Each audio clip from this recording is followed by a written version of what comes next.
I said burr. It's cold in here. Bring it on. What's up? But seriously, the duck stand project is ice cold to the touch from sitting in my garage, which gave me an immediate red flag to not start soldering and applying massive heat to this cold glass. We need to treat this project like a proper lady that it is. We can't just rush into things going in hot and heavy after a drive-through dinner. That's how heat cracks start. And unplanned pregnancies. After heating up the glass to room temp and turning down the soldering iron to a lukewarm 310, which barely melts the solder, by the way, we're good to go. Today, we start the soldering process of the stained glass duck stamp project. If you can't tell by now, it takes a second or two before the iron actually melts the solder, which means the solder basically instantly cools after the iron is removed. This is safeguard number one for preventing heat cracks on this project.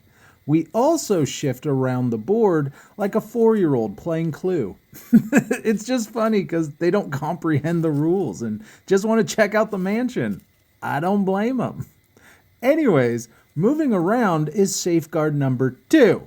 This gives the solder and glass time to cool down before coming back to it with another little strip of solder later. Does this process take longer? Oh yeah. Do I enjoy it? Nope.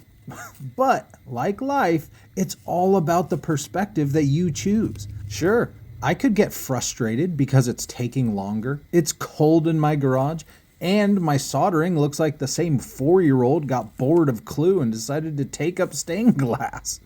Or you can look at it as a practice of patience, an opportunity to improve your skills with a cooler soldering iron, and working towards finding the balance between speeding up the motion because the solder cools so quickly while also avoiding staying in one spot. Not gonna lie, this drove me crazy mentally because it felt so counterintuitive. But the goal is not to get through this as efficiently as possible. The goal is to prevent heat cracks in tiny places where the glass will heat up quicker because it's so thin.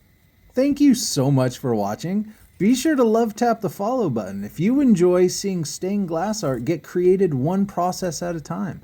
Or if you just feel bad for cold artists and want to help them grow their social channels. That's cool too. My goodness, look how terrible those soldering lines look.